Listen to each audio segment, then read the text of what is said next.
नमस्कार, आप देख रहे हैं द फुलझड़ी और मैं श्रुति। पूरी दुनिया में महंगाई लगातार बढ़ रही है।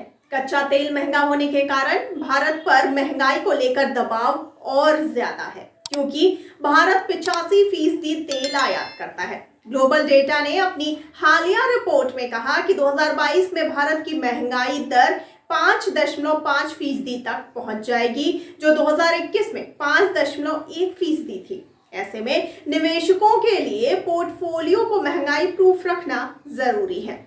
आपको बता दें कि जनवरी महीने में खुदरा महंगाई 6% से ज्यादा रही। थोक महंगाई पिछले 10 महीने से डबल डिजिटल में है। रिजर्व बैंक ऑफ इंडिया ने वित्त वर्ष 2021-22 में खुदरा महंगाई 5.3% पर रहने का अनुमान लगाया है। गवर्नर दास ने कहा कि वित्त वर्ष 2022-23 के लिए सीपीआई आधारित महंगाई 4.5% पर रहने का अनुमान है। आपको ये भी बताते चलें कि महंगाई बढ़ने से लोगों की खरीदारी की क्षमता घट जाती है। इसके अलावा सेंट्रल बैंक को मजबूरी में इंटरेस्ट रेट बढ़ाना पड़ता है। कॉर्पोरेट्स का मुनाफा घटने लगता है, जिसके कारण कंपनियों की वैल्यूएशन पर असर होता है। इन तमाम कारणों से रुपए की वैल्यू और गिर जाती है। इस सप्ताह रुपया डॉलर के मुकाबले 76.16 के स्तर पर बंद हुआ है। आइए अब जानते हैं कि पोर्टफोलियो को महंगाई से कैसे सुरक्षित रखें। आपको बता दें कि ऐसे में बढ़ती महंगाई के बीच पोर्टफोलियो को कैसे सुरक्षित रखें, ये बड़ा सवाल है। मोतीलाल ओसवाल के मनीष सोथालिया का कहना है कि जब कमोडिटी की प्राइस बढ़ती है तो भारत में मेटल में तेजी आती है। ऐसे में महंगाई से बचने के लिए मेटल स्टॉक में निवेश किया जा सकता है। साथ में रियल एस्टेट और एक्सपोर्ट आधारित थीम में निवेश करने की सलाह दी जाती है। इसके अलावा ऐसे सेक्टर्स और कंपनियों में निवेश की सलाह दी गई है जहां कच्चे माल का कम से कम इस्तेमाल होता हो। उदाहरण के तौर पर आईटी सेक्टर। आपको बता दें कि महंगाई जब बढ़ती है तो कंपनियों को ज्यादा वर्किंग कैपिटल की जरूरत होती है। ऐसे में बैंकों का कारोबार बढ़ता है। जानकारों का कहना है कि महंगाई के कारण बैंकिंग स्टॉक मजबूत प्रदर्शन करेंगे। अच्छे और मजबूत बैंकों में सही समय पर या गिरावट पर निवेश करने से मोटा मुनाफा कमाया जा सकता है। बैंकिंग सेक्टर की हालत की अगर बात करें तो अभी एनपीए की समस्या दूर दूर तक नहीं दिख रही है। ऐसे में अपने पोर्टफोलियो में बैंकिंग स्टॉक को जरूर शामिल करना चाहिए।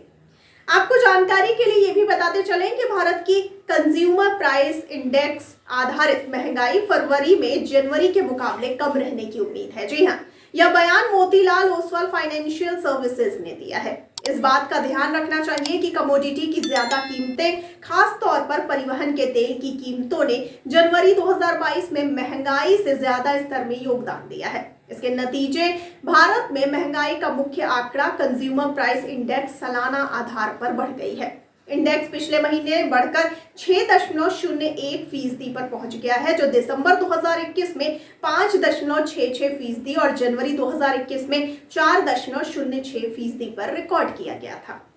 आपको ये भी बताते चलें कि इसके साथ रिटेल महंगाई की दर भारतीय रिजर्व बैंक के लक्ष्य को पार कर गई थी।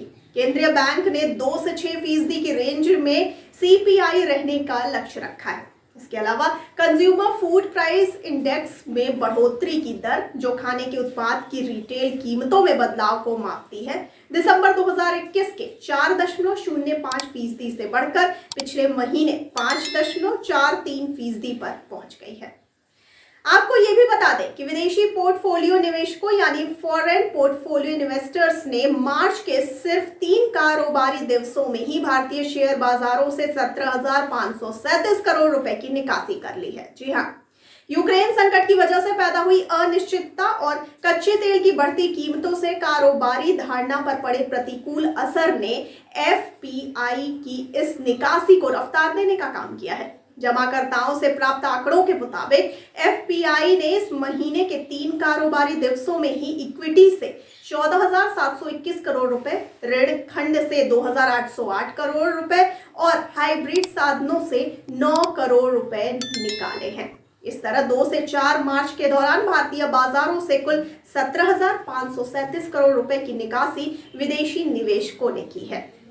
आपको ये भी बताते चलें कि जियोजीत फाइनेंशियल सर्विसेज के मुख्य निवेश रणनीतिकार वीके विजय कुमार ने कहा है कि यूक्रेन और रूस के बीच छिड़ी जंग से उपजी अनिश्चितता और कच्चे तेल के दाम में आई तेजी ने कारोबारी धारणा को प्रभावित किया है। इसके अलावा एफपीआई डॉलर के मुकाबले रुपए की कमजोर होती स्थिति को देखते हुए ऋण खंड में भी बिकवाल बने हुए हैं।